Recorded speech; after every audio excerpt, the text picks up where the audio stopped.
Perfect इलेक्ट्रॉनिक्सचे संपूर्ण automatic auto lecture bell आणि ऑटो राष्ट्रगीत प्लेअर सिस्टीम शाळा कॉलेजसाठी अत्यंत उपयुक्त. उत्पादक perfect electronics MIDC Wai. Free डेमोसाठी संपर्क 98 222 41 255. So today I am very happy to share some important information regarding Perfect Electronics and Rail Shikshan Samstha Dada Patil Mahavidyalaya Karjat. In the year of 2021, we sanctioned one MOU under Perfect Electronics and Dada Patil Mahavidyalaya Karjat, and continuously this is our fourth year. Continuously we are arranged field visit for the study purposes.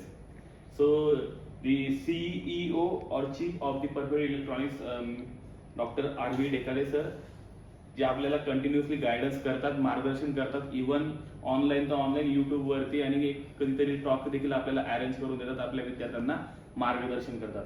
फक्त Dada Patil महाविद्यालयच beneficiary नाहीये, तर असे बरेचसे महाविद्यालय perfect इलेक्ट्रॉनिक्सचे beneficiary आहेत. त्यांच्यासोबत त्यांचे MOU झालेले आहेत. नॉट ओन्ली MOU, ज्या महाविद्यालयामध्ये इलेक्ट्रॉनिक्सचे प्रॅक्टिकल्स होतात त्या ठिकाणी किट देखील परफेक्ट इलेक्ट्रॉनिक्स डिलिव्हर करत असतात किंवा डिस्ट्रीब्यूट करत असतात. तर एक छोटंसं मी सरांचे एक इंट्रोडक्शन या ठिकाणी आपण सर्वांना देऊ इच्छितो की का आपण इथं आलो आहोत आणि काय आपलं टार्गेट परफेक्ट इलेक्ट्रॉनिक्स का होतं. ओके, सो सरांचं एक छोटंसं परिचय मी तुम्हाला करून देतो. सरांचं नाव डॉक्टर R.V. डेकाळे सर, ज्यांचे क्वालिफिकेशन MSc, MPhil आणि PhD झालेलं आहे. त्यांचा स्पेशल सब्जेक्ट जर पाहिला आपण तर फिजिक्स विथ इलेक्ट्रॉनिक्स, म्हणजे फिजिक्स तर स्पेशलाइज होतात पण इलेक्ट्रॉनिक्स मध्ये ते मास्टर इव्हन दो डॉक्टरेट सुद्धा झालेले आहेत.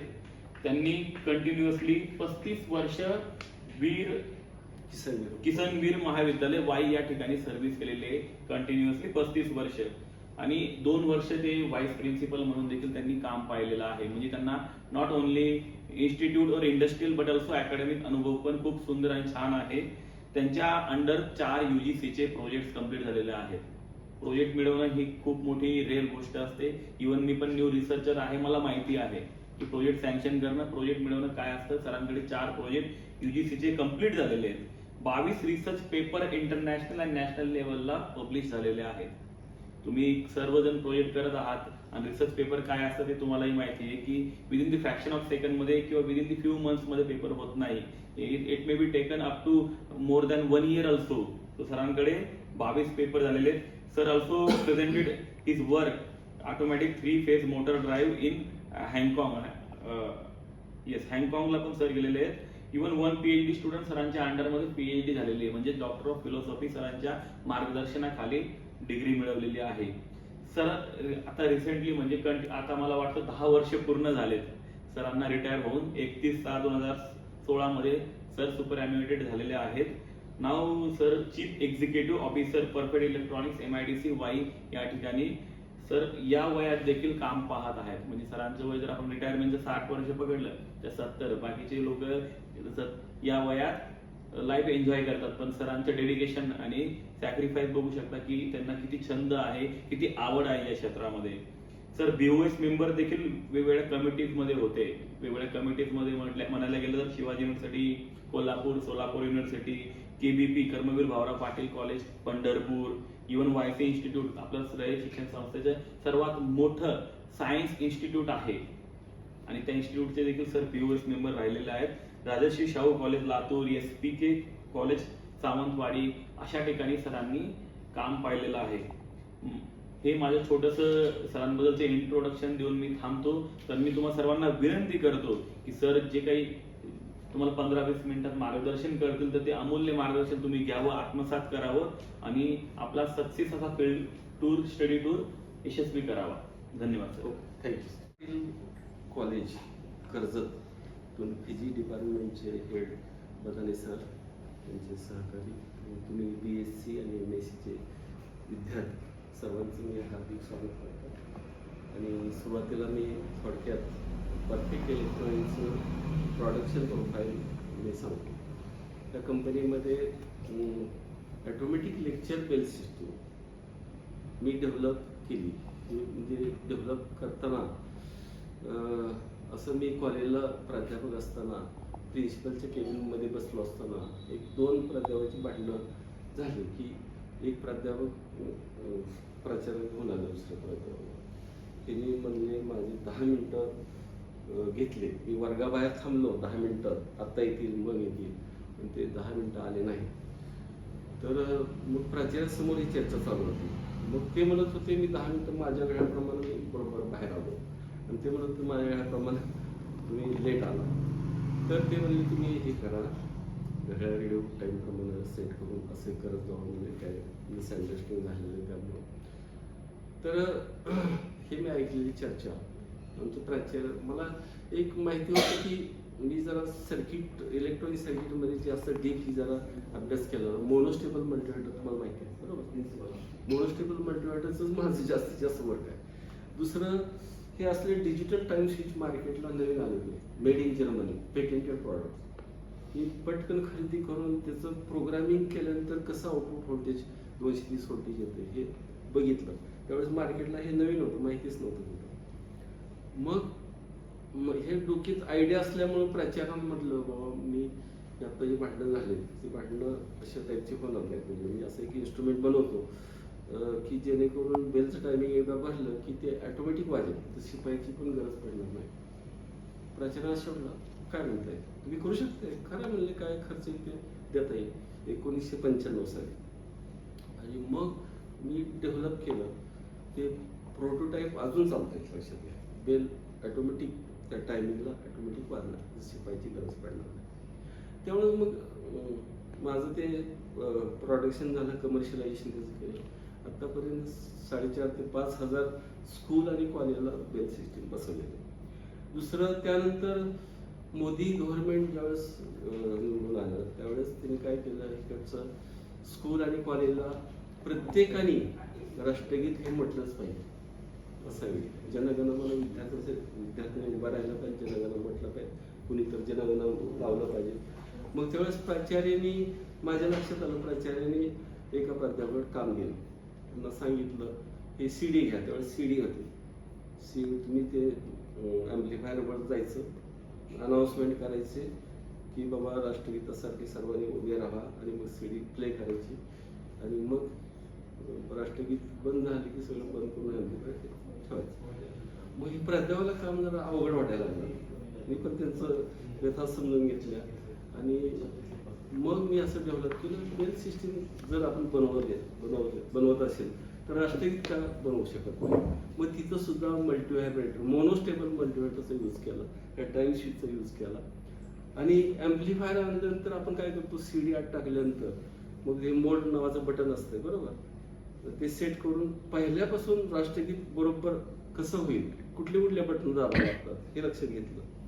मग तिथं कंट्रोल सर्किट तयार केलं, रिले वापरून कंट्रोल सिग्नल, आणि मग ते ॲम्प्लिफायरला जोडून ते ऑटोमॅटिक केलं. म्हणजे आता आम्ही जे राष्ट्रगीत प्लेअर डेव्हलप केलेलं आहे त्याला समजा 10 वाजता प्रोग्राम केलं एकदा, आणि एकदा ठेवून दिली सिस्टीम ॲम्प्लिफायरचा व्हॉल्यूम वगैरे सेट करून, तर 10 वाजल्याबरोबर काय होतं, पॉवर ॲम्प्लिफायरला ऑटोमॅटिक येणार. चालू ॲम्प्लिफायर ठेवायची गरज नाही, ऑटोमॅटिक पॉवर येणार. त्यावेळेस लगेच खन खन खन असं 10 सेकंद आवाज येतो. विद्यार्थ्यासाठी माहितीसाठी बाबा खनखन आवाज येतो, म्हणजे आता राष्ट्रगीत सुरू होईल. त्यावेळेस लेडीच्या प्रोफेशनल साऊंडमध्ये ऐकवलं जातं की राष्ट्रगीतासाठी सर्वांनी उभे राहावे, असं पण ऐकवलं जातं. आणि मग जनगणमन चालू होतं, आणि ते जनगणमन राष्ट्रगीत संपलं की ऑटोमॅटिक पॉवर बंद होतं. आणि हे सक्सेस केलं. आत्तापर्यंत जवळ 40 कॉलेजला बसवलेलं आहे. तिथं माणसाची गरज नाही ना, काय नाही, फक्त पॉवर चालू ठेवायची कंटिन्यू, ते ऑटोमॅटिक वाजवतं. तर ते तुम्हाला सांगतात. हे कसं, हे राष्ट्रगीत प्लेअरचंच प्रॉडक्ट आहे. आता इथे टाइम स्विच आहे, हे टाइम स्विच आडवा लावलेला आहे, तो असा आहे, असं व्हर्टिकल लावलेलं आहे. आता हे कसं केलंय, तर हे असं एक सर्किट कार्ड डेव्हलप केलेलं आहे, त्या ॲम्प्लिफायरमध्ये इंटरफेस केलेलं आहे. त्याचे जे 2 रिले आहेत, त्या 2 रिलेचे सिग्नल इथं ज्यावेळेस आपण पेन ड्राईव्ह लावतो, पेन ड्राईव्हमध्ये राष्ट्रगीत असते. मग तुम्ही जर लावायचा प्रयत्न केला, पेन ड्राईव्ह हाताने लावलं तर राष्ट्रगीत वाजेल लागेल, पण ते मॅन्युअल झालं ना. पण हे कंट्रोल सिग्नल देणार, जे 2 पोर्ट आहेत बघा वायरचे, इथे एक पोर्ट आहे, इथे एक पोर्ट आहे, ते ह्याला इंटरफेसिंग केलेलं आहे. म्हणजे ॲम्प्लिफायरला पॉवर आली की एक रिले थोडा वेळ ऑन होतो, मग इथलं बटन दाबल्याचं ऍक्ट होते, आणि मग राष्ट्रगीत लगेच चालू होतं. म्हणजे राष्ट्रगीत एकदम चालू होत नाही, त्यात आणखी दुसरं ऑडिओ प्रोसेस आम्ही केलेलं आहे. राष्ट्रगीत एका ठिकाणाहून मिळालं यूट्यूबवरून, मग लेडीचं प्रोफेशनल साऊंड एका दुसरी क्लिप मिळवली आणि खनखन आवाज ती क्लिप मिळवली, ती एकत्र जोडली. तसं सॉफ्टवेअर असतं आणि ते पेन ड्राईव्हमध्ये भरलेलं आहे. आणि मग सायलेंट टायमिंगला बरोबर राष्ट्रगीत वाचतं. आता आपण काय करूया, मॅन्युअल तुम्हाला दाखवतो. आता हे ऑटोमॅटिक तर आपल्याला दाखवता येणार नाही राष्ट्रगीत कसं वाचतं. तर ज्यावेळेस खनखन आवाज येईल ना, त्यावेळेस आपण सर्वांनी उभे राहतो.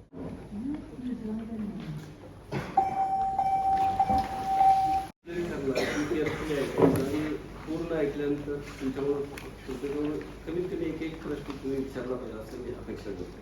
त्यामुळे केअरफुली तुम्ही ऐकायचं. तर हे दुसरं तुम्हाला सांगितलं, हे दुसरा पण झालं सिक्युरिटी सिस्टीमचा तिसरा प्रॉडक्ट आहे, आपण प्रोडक्शन करतो. ते पण डेमो पण दाखवलं जाणार. जास्तीत जास्त सायन्स कॉलेज आणि इंजिनिअरिंग कॉलेजसाठी एक्सपर्टल बोर्ड डेव्हलप केले. ते जवळ 200 बोर्ड डेव्हलप केले. म्हणजे इलेक्ट्रिकल इलेक्ट्रॉनिकचे कुठले पण एक्सपर्ट असो, त्याचे सगळे एक्सपर्ट आपल्याकडे प्रोडक्शन आहे. ते सॅम्पल प्रॉडक्ट मला दाखवते त्यासाठी. आता हे प्रॉडक्ट डेव्हलप केलं आहे, त्यात इनोव्हेशन माझं काय आहे तसं.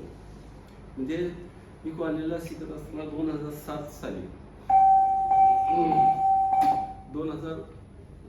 साली मला प्राचार्याने सांगितलं की तुम्ही UGC प्रोजेक्ट घ्या. नाही UGC सेमिनार, UGC कडून फंडिंग घ्या, प्रपोजल करा आणि तुम्ही काय करू शकता प्राध्यापकासाठी किंवा विद्यार्थ्यांसाठी.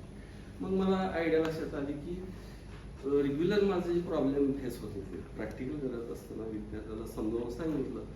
पहिले सर टॅग बोर्ड असायचे, तिथं IC मध्ये बसवून ते बसायचे आणि मग सर्किट कनेक्शन करून, समजा ॲम्प्लिफायर असेल तर त्याला इनपुटच्या 2 वायर, आउटपुटच्या 2 वायर, सप्लायच्या 2 वायर असं काढून ते करायचं. आणि विद्यार्थ्याला असेंबलिंग करायचं म्हणलं तरी अवघड व्हायचं. मग आपण एक्सप्लेन करून आलं की विद्यार्थी टेस्ट करतच नव्हते एक्सप्लेन, आणि विद्यार्थी त्यामुळे अनसॅटिस्फाईड व्हायचे, आम्ही स्वतः अनसॅटिस्फाईड राहायचो.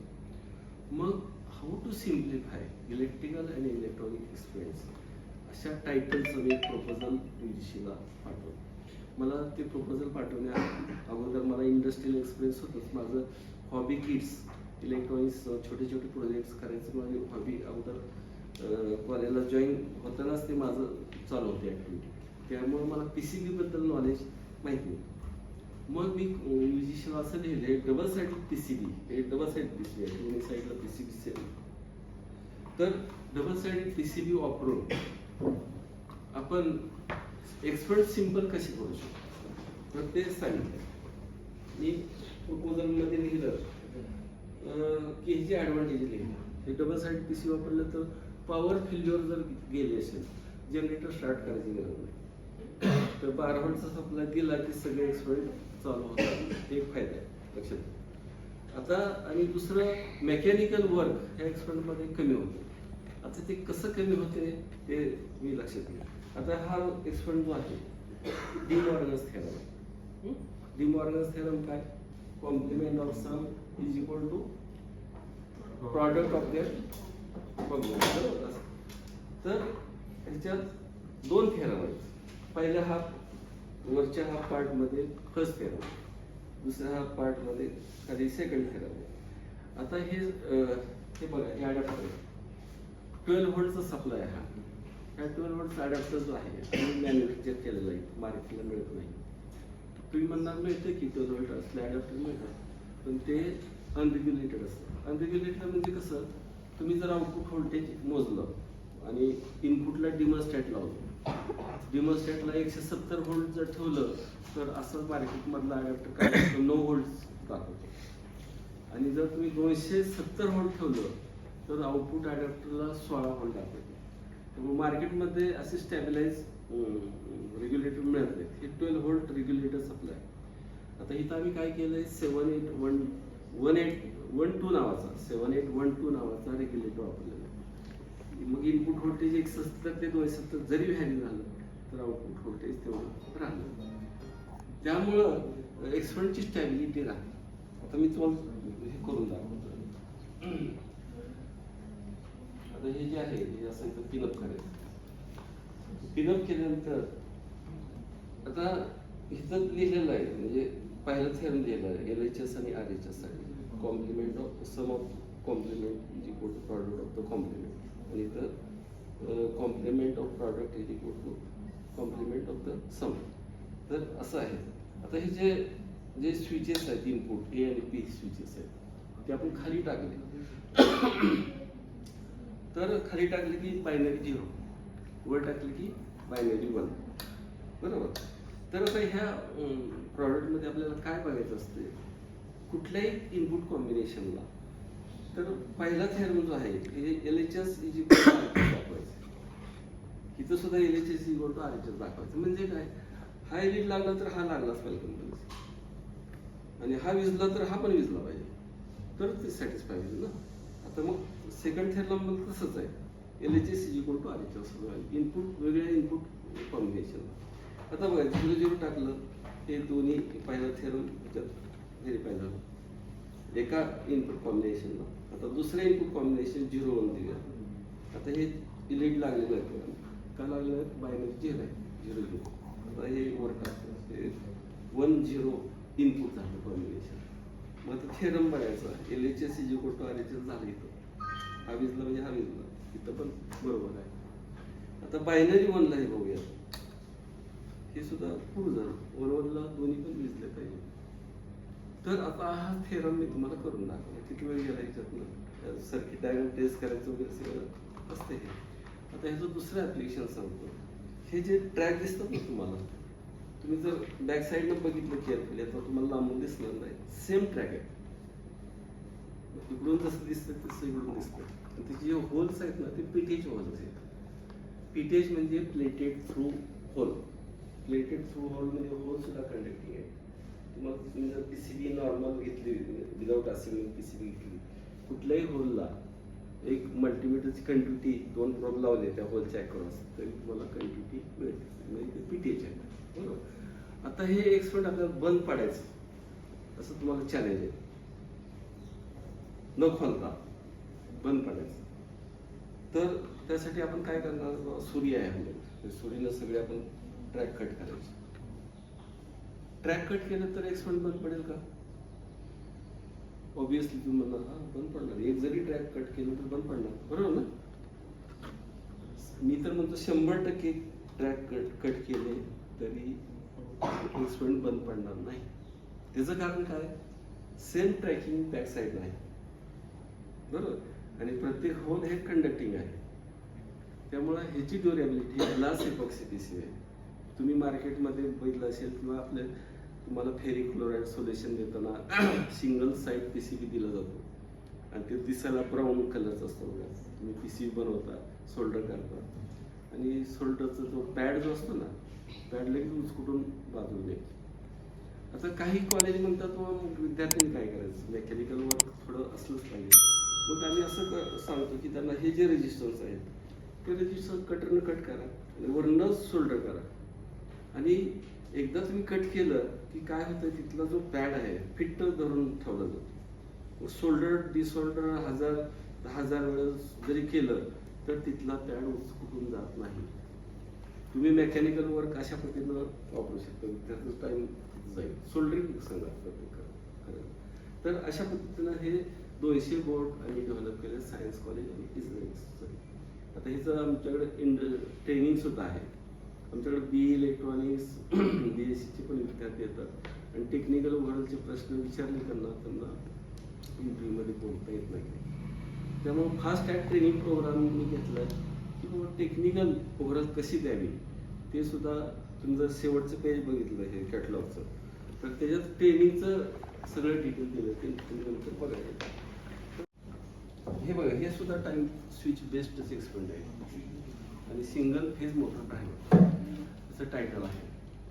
तर ह्याचे 3 ॲप्लिकेशन आहेत. सिंगल फेज मोटर ड्रायव्हरला अनुसरून त्याचं जे ॲप्लिकेशन आहे तुमच्या बंगला असेल कोणाचा त्याच्यावर पाण्याची टाकी असेल तर आपण जनरली काय करतो दररोज सकाळी मोटर चालू करतो आणि ओव्हरफ्लो व्हायला लागलं की बंद करतो, बरोबर. परंतु ओव्हरफ्लो होऊ नये म्हणून तर ह्याचा यूज करू शकतो. हे जे टाईम स्विच आहे ह्याच्यात टाईम ड्युरेशन प्रोग्राम करतात. जास्तीत जास्त 16 टाईम ड्युरेशन प्रोग्राम करता येतात. परंतु घरची पाणी टाकी भरायची म्हणलं तर एक टाइम ड्युरेशन बाद झालं.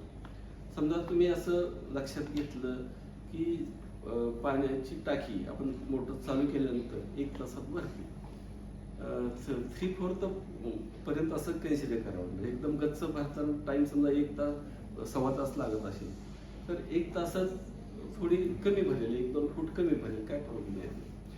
तर 1 तास असं लक्षात घेऊया. तर 1 तासाने मग आता इथं टाइम भरायचं. 8 वाजता मोटर चालू झाली पाहिजे. इथं बटन दिलेत बघा, एक कवर काढलं ना, हे बटन आहे. ह्या बटनचा यूज करून 1 मिनिटात लगेच प्रोग्रामिंग करता येईल. किंवा 8ला इथं आउटपुट आलं पाहिजे, सॉकेट 4 तिथं आउटपुट आलं पाहिजे, सॉकेटचे तिथं आउटपुट आलं की हे LED ला. आणि 9चं टायमिंग एक दुसरं ऑफ टायमिंग पण भरायची सोय आहे. 9चं टायमिंग भरलं की त्याप्रमाणे ते ऑफ होणार. म्हणजे आता लक्षात घ्या, 8 वाजल्या की काय होतं, आता इथला इंडिकेटर लागतो. आता तुम्हाला मॅन्युअल बघायचं, इथलं बटन दाबतो, इथला इंडिकेटर लागला की हा बल्ब लागेल, म्हणजे इथं पण व्होल्टेज आलं, म्हणजेच मोटर तुमची चालू झाली. बघा, ही मोटर तुमची चालू झाली, पाण्याची टाकी भरायला सुरुवात झाली. सर मग प्रोग्राम कंट्रोल लेवल आपल्याला इथे करता येतं का? म्हणजे कसं डेव्हलप हे प्रोग्राम फार इझी आहे. म्हणजे फॉर एक्झाम्पल आता फर्नेस आणि ओव्हन असतात लोकांकडे, तर ते मॅन्युअली असतात. समजा मला प्रोग्राम बाकीकडे आहे ते ऑलरेडी ऑटोमॅटिक आहे, मला आता 8 तास ते लावायचे असेल तर कसं आपल्याला इथे डेव्हलप हे सेम युनिट वापरू शकता तुम्ही. त्यासाठी प्रोग्राम फक्त करायचं, 1 मिनिटात प्रोग्राम करता. प्रोग्राम म्हणलं की फार लोकांना वाटतं फार अवघड आहे प्रोग्राम करणं. हे शिपाई लेवलचा माणूस आहे ना, त्याला 5 मिनिटात समजावून सांगितलं ते सुद्धा प्रोग्राम कसं प्रोग्राम करायचं. PID किट आपल्या इथे डेव्हलप होते. हो, हे अशा टाईपचे किट्स डेव्हलप होतात. तर आता 9 वाजता दुसरं टायमिंग भरलेलं आहे, पाण्याची टाकी भरत आलेली आहे. 9 वाजले की काय होईल, हा इंडिकेटर आपोआप बंद होईल आणि इथलं व्होल्टेज बंद होतं. बघा, ते बंद आहे. ही पाण्याची टाकी ऑटोमॅटिक भरली जाईल. हे तुमचं रेग्युलर रुटीन असलं की अशा पद्धतीनं होईल. पण तुम्हाला एक 4-5 दिवस गावीच जायचं म्हटल्यानंतर हे चालू ठेवून चालणार नाही, तुम्हाला ऑफ करावं लागेल. हा त्याचा ड्रॉबॅक. हे झालं सिंगल फेज मोटर ड्रायव्हर. दुसरं 3 फेज मोटर ड्रायव्हर. आता 3 फेज मोटर ड्रायव्हरला तुम्हाला माहिती आहे, 3 फेज मोटर ड्रायव्हर स्टार्टर असतो. हिरवं बटन दाबलं की मोटर चालू होते आणि रेड बटन दाबलं की मोटर बंद. बरोबर, लाईट बंद कर. तर मग हे सुद्धा टाइम शीटचा वापर करून कसं आपण हे करतो. हे खरं माझं रिसर्च वर्क जे आहे हे हाँगकाँगला रिसर्च पेपर प्रेझेंट केलं आहे की 3 फेज मोटर कशी ऑन ऑफ करायची, प्रोग्रामेबल कसं करायचं. आणि इलेक्ट्रॉनिक्स फॉर यू एक जर्नल आहे, मला माहितीच मॅगझिन. ते कन्स्ट्रक्शन प्रोजेक्ट म्हणून 2015ला प्रसिद्ध झालं, ऑगस्ट 15. हे पूर्ण टेक्नॉलॉजी प्रसिद्ध केली. आता ह्याची आयडिया कशी केली सर, तिथं सुद्धा मोनोस्टेबल मटेरियल वापरलेलं आहे. आता इथं मी कंटिन्यू टेस्टर लावलेला आहे.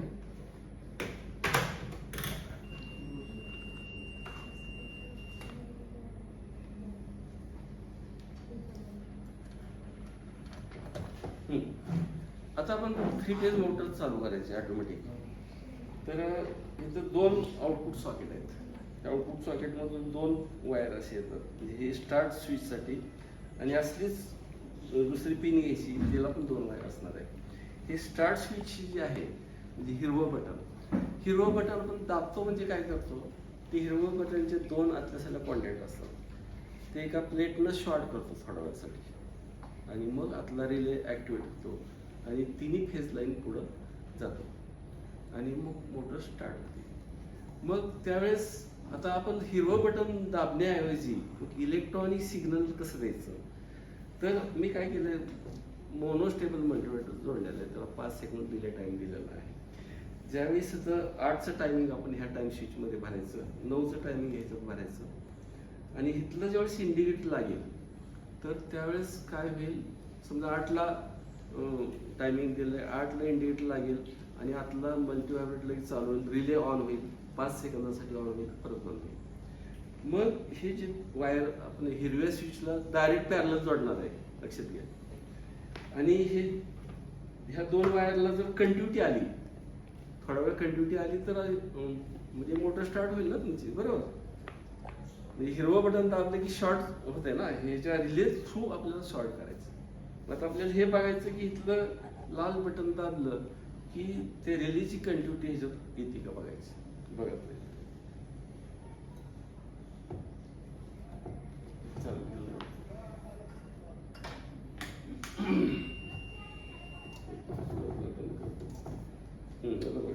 8 वाजता इथला इंडिकेट लागेल, आतला रिले ऑन झाला म्हणजे ह्याच्यात शॉर्ट सर्किट झालं आणि ते आपल्या हिरव्या बटनला दिल्यामुळं मोटर स्टार्ट झाली तुमची, बरोबर.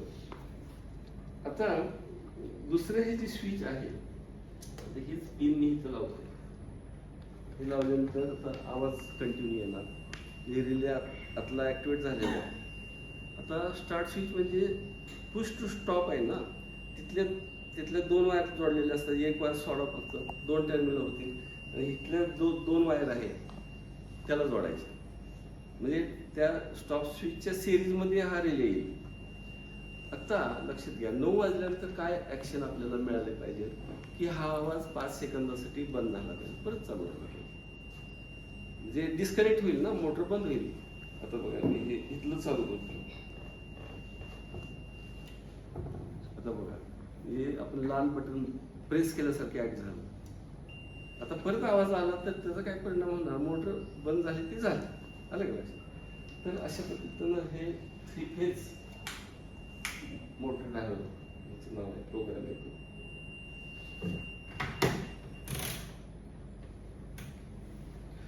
दाखवायला ह्याच्यात वेळ जाते त्यामुळे हे सांगते. एक आम्ही डेव्हलप केलेलं प्रॉडक्ट आहे. त्यामध्ये एक मोबाईल बसवलं, security system, shutter lock security system. ज्या दुकानाला शटर असते ना, शटर जर कोणी उचकटायचा प्रयत्न केला तर सायरन काढायला होतं ह्याच्यातून आणि सायमल्टेनियसली ह्याच्यात कॉलिंग होतं. समजा माझा मोबाईल सेव्ह केला असेल तर मला कॉलिंग होणार आणि नंतर समजा मी सायलेंट मोडला माझा मोबाईल असेल तर दुसरा समजा माझ्या मुलाचा नंबर असेल तर त्याला डायल केलं जातं आणि सांगितलं जातं अलर्टनेस. आता हे कसं जोडायचं लक्षात घ्या. तर हे 9 व्होल्टच्या 2 बॅटरी आहेत, इलेक्ट्रॉनिक सर्किट आहे, स्पीकर आहे सायरन वाजवण्यासाठी आणि आत एक मोबाईल आहे. ज्यावेळेस सायरन वाजतो त्यावेळेस मोबाईलमध्ये क्लिक दिली जाते, जसं मोनोस्टेबलचा रिल असतो ना, दाबतो आणि ते बटन दाबलं जातं आणि मला डायल व्हायला लागेल असं. तर आता हे कसं फिट करायचं. समजा मी असा इमेजिन करा हे शॉप आहे आणि हे शटर असा मी ओढणार खाली, तुम्ही दुकानाच्या बाहेर असं समजा मी दुकानात आहे, मी शटर खाली असं ओढणार आणि ते कसं फिट करायचं. हे 6 होल दिलेत, परंतु इकडचे 2 कॉर्नरचे होल, इकडचे 2 कॉर्नरचे होल, तिथं हे जे शटर आहे इथपर्यंत ओढणार असेल तिथं असं लावणार आणि नट बोल्टला फिक्स करणार. आणि इथं एक स्विच आहे, स्विच जे आहे किल्ली, असं किल्ली हे किल्ली काढून नेता येतात आपल्याला. आतली बॅटरी आता डिस्चार्ज झालेली आहे, किल्ली काढून मी बाहेर येणार, शटर लावणार. इथं लक्षात घ्या इथे एक स्विच आहे, स्प्रिंग ऍक्शन स्विच. ज्यावेळेस बाहेर येऊन शटर लावेल ते खालच्या ग्राउंड सरफेसला टच होणार आणि खाली असं प्रेस केलं जाणार, बरोबर. प्रेस केलं की स्विच चालू झालं, आतलं सिक्युरिटी सर्किटला व्होल्टेज वगैरे जाते आणि तिथं 5 मिनिटचा डिले आहे. 5 मिनिटात मी फुल लावून मी घरी जाऊ शकतो, बरोबर. आत्ता 5 मिनिटानंतर हे सिक्युरिटी सिस्टम ॲक्टिवेट होते. मग समजा चोर आला आणि शटर उघडायचा प्रयत्न केला बाय सम मीन्स, तर हे काय होईल, हे खाली रिलीज होईल ना लगेच. लक्षात येते का. रिलीज झाल्यानंतर सायरनचा आवाज येईल, सायमल्टेनियसली मला डायल होईल. मी मोबाईलवर बघणार व सिक्युरिटी सिस्टमचा आहे आणि मी अलर्ट होऊन इथं येऊ शकतो कंपनी. समजा माझं सायलेंट मोड असेल तर मुलाच्या मोबाईलला जाईल आणि मग तो इन्फॉर्म करू शकेल बाबा असंच झालं. तर अशा पद्धतीने आपण अलर्ट करू. त्याच्यातून डेमो प्रेझेंट करूया, त्यांना अर्जंट निघायचं वेळ करून. होय का, करू शकत नाही. एक 10-15 मिनिटं द्या. आता अलेक्सा म्हणजे यायचं टोल आहे लक्षात घ्या. अलेक्सा इज वर्किंग बघा, ते 5 व्होल्टचं आहे, वायफायला जोडलेलं आहे. तर अलेक्साला काय पण प्रश्न विचारले त्याचं उत्तर आपल्याला मिळतं. चॅट जीपीटी तुम्हाला माहिती आहे यायचं टूल आहे आणि तसंच अलेक्सा पण आहे. आता चॅट जीपीटी बद्दल मला AI बद्दल जास्त चर्चा करायची तर तुम्हाला वेळ कमी. ठीक आहे, अलेक्साचा डेमो बघू. Alexa, what is time now? The time is 11:23 a.m. Alexa, what is temperature now? Right now, in Way, Satara, Maharashtra, it's 24 degrees Celsius. Yes. Alexa, who is Chief Minister of Maharashtra? The Chief Minister of Maharashtra is Devendra Fadnavis. Alexa, who is Prime Minister of India? The current Prime Minister of India is Narendra Modi. Alexa, what is distance between Earth and Moon? The moon is 372,400 kilometers away from Earth. Okay. अशा पद्धतीनं कुठले जरी प्रश्न विचारला तर सांग. एखादं गाणं प्ले करायचं म्हटलं तर शिकवत पण बिहाइंड इट आपल्याला माहिती नसतं सायन्सचं, त्यामुळे आपण जादू समजतो. तर हे तुम्हाला जादू दाखवणार आहे, त्याचं प्रिन्सिपल तुम्ही सांगायचं. आता हे जे आहे LED आहेत, हे पिझो बजर आहे, त्याला पॉवर सप्लाय दिलेला आहे आणि मी अगोदर तुम्हाला एक्सपेंडर्स करून दाखवतो आणि त्याच्यावर तुम्ही हे करायचं. बटन चालू करतो, पॉवर सप्लायचं बटन आहे. आता मी ह्याच्यात पाणी होतं, लक्षात घ्या.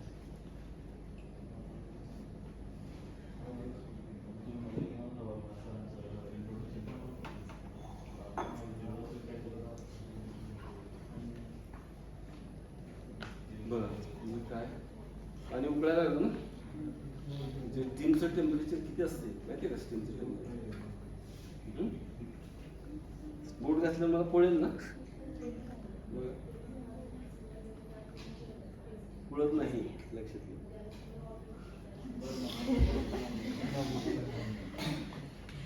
तर त्याचं प्रिन्सिपल काय? पिझो बजर आत लावलेलं, LED बाहेर असं लावलेलं आहे आणि 2 मेगाहर्ट्झ फ्रिक्वेन्सी सिग्नल दिलेला आहे. त्यामुळे जे पाण्याचे ड्रॉपलेट आहे ते स्प्रेड होतात त्याप्रमाणे आणि त्याची वाफ तयार होते. म्हणजे धुकं पण म्हणतो, धुकं म्हणजे मिस्ट, म्हणजे याचं नाव मिस्ट मेकर आहे. तर दुसरं एक एक्सपेरिमेंट आपण बघूया. तर आता हे सिक्युरिटी सिस्टीम आहे. आता तुझं नाव सांग काय? सागर ना?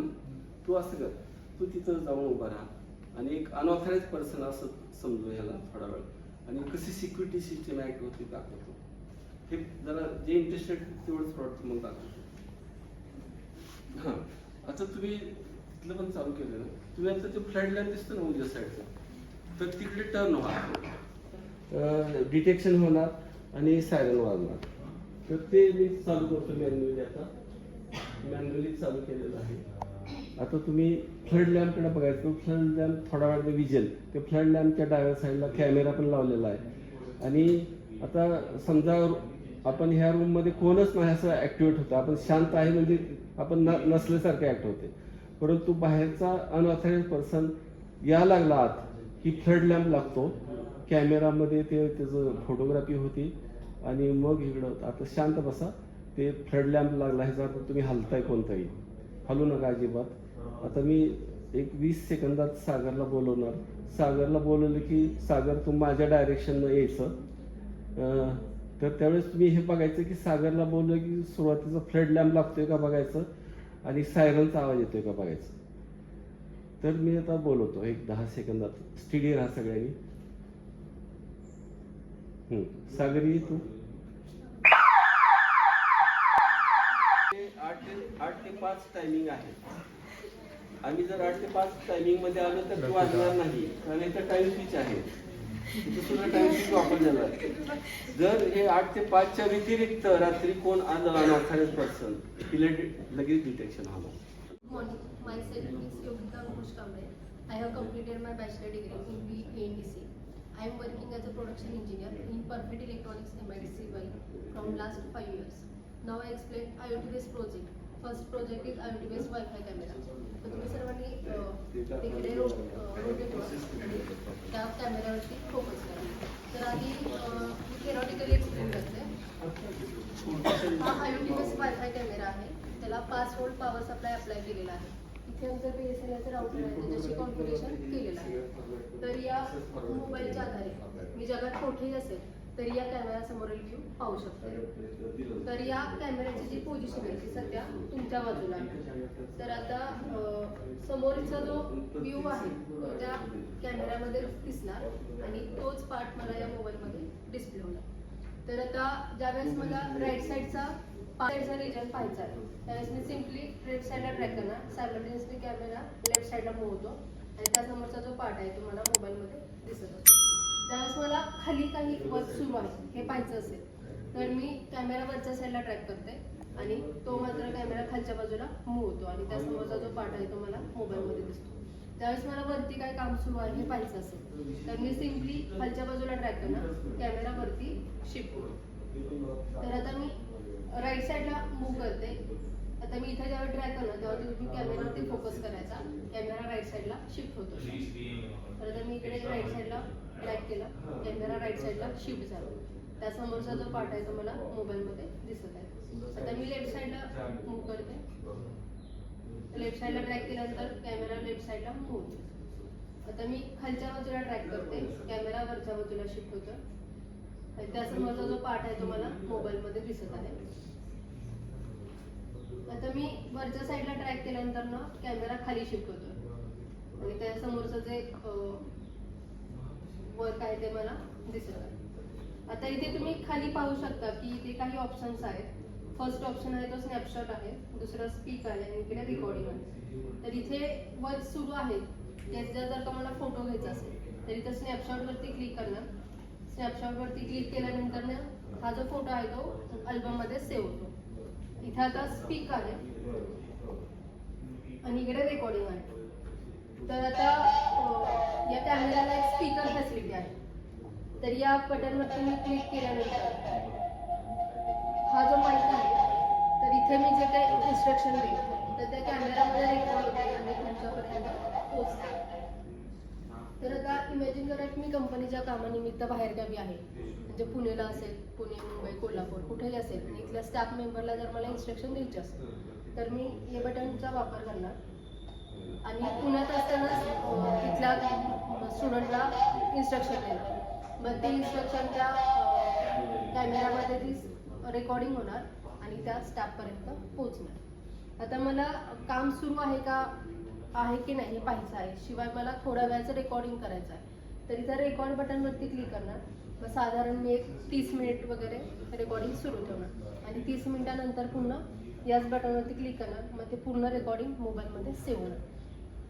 तर थोड्या वेळासाठी इमॅजिन करा की मी कंपनीच्या कामानिमित्त अमेरिकेला आहे किंवा जपानला आहे आणि मला तिथे असताना तिथल्या स्टाफ मेंबरला इन्स्ट्रक्शन द्यायची असेल तर इथे अमेरिकेमध्ये असतानाच मी इथल्या स्टाफला इन्स्ट्रक्शन देणार. ती इन्स्ट्रक्शन तिथे असतानाच मी इन्स्ट्रक्शन देणार आणि ती इन्स्ट्रक्शन तर जी काही असेल ती इथल्या स्टाफ मेंबरने फॉलो करायचं आणि त्या स्टाफ मेंबरने जर काही त्याला क्वेरी असेल तर इथे उभं राहून मला आन्सर द्यायचं. ते त्या कॅमेरामध्ये रेकॉर्ड होतं आणि माझ्यापर्यंत पोहोचतं. तर या कॅमेऱ्याची रेंज किती असेल?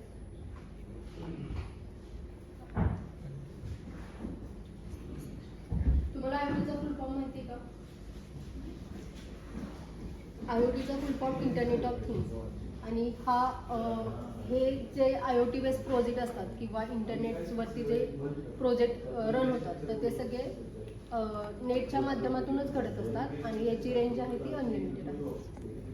इन्फ्रारेड रिमोट कंट्रोलचा एक प्रोजेक्ट दाखवणार आहे ज्यामध्ये आपण हा इन्फ्रारेड रिमोट वापरतो. हा सगळ्यांनी घरी बघितलंच असेल, TV चालू करताना वापरतो. तर यामध्ये इथून इन्फ्रारेड सिग्नल पास करतो जेव्हा आपण जे बटन दाबतो आणि ते बटन हा IR रिसिव्हर आहे. हा जो आहे तो IR रिसिव्हर आहे, इन्फ्रारेड रिसिव्हर आहे जो की डिटेक्ट करतो आणि त्याचं आउटपुट आपण आर्डिनोला दिलं आहे. आर्डिनोनं सगळ्यांना माहीत असेल. तर इथं आपण LED वापरली, त्याच्या आउटपुटला एक बजर वापरला आहे आणि ह्याला 10 सेकंडचा डिले दिला आहे. तर इथून आपण प्रोग्राम जो आहे तो C किंवा C++ लँग्वेजमधून आर्डिनोला इन्स्टॉल करतो आणि इथं 9 व्होल्टचा सप्लाय देऊन आपण ऑल सर्किट जे आहे ते चालू करतो. तर आता सर्किट देऊन आपण डेमो बघूया.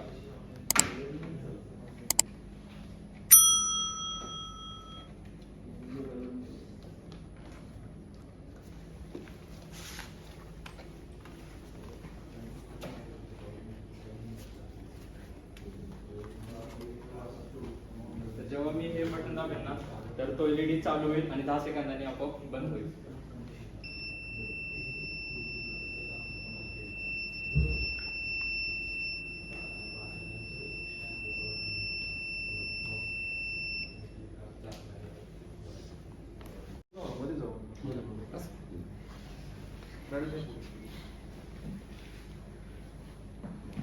आत्ताच आपल्याला परफेक्ट इलेक्ट्रॉनिक्सच्या जे सर्व आहेत त्यांनी आणि त्यांच्या स्टाफने जे काही मोलाचं मार्गदर्शन केलं त्याबद्दल मी आपल्या सगळ्यांच्या आणि आपल्या कॉलेजच्या वतीने त्या सगळ्यांचा आभार मानते.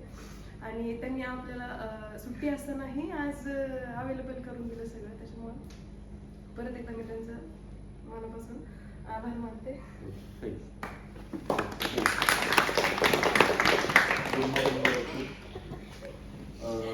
खरं तर परफेक्ट इलेक्ट्रॉनिक्स वाई आणि आपलं दादा पाटील महाविद्यालय कर्जत अहिल्यानगर यांचा 5 वर्षाचा MOU आहे.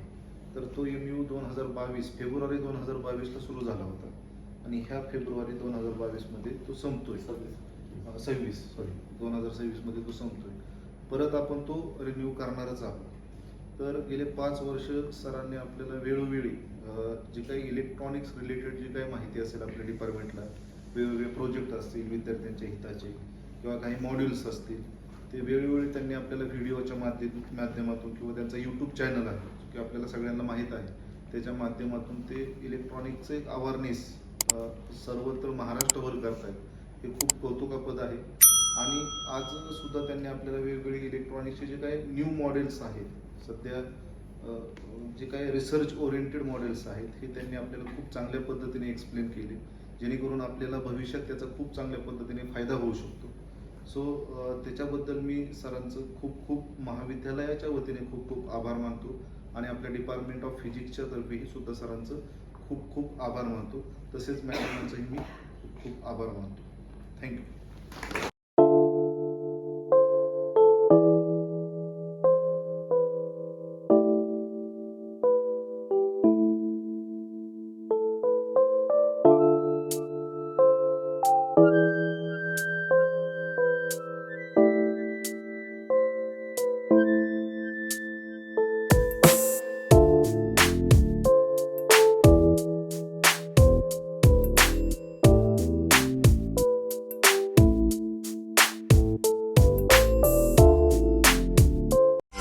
परफेक्ट इलेक्ट्रॉनिक्स वाई आयोजित 6 दिवसांचं practical based electronics and computer industrial training.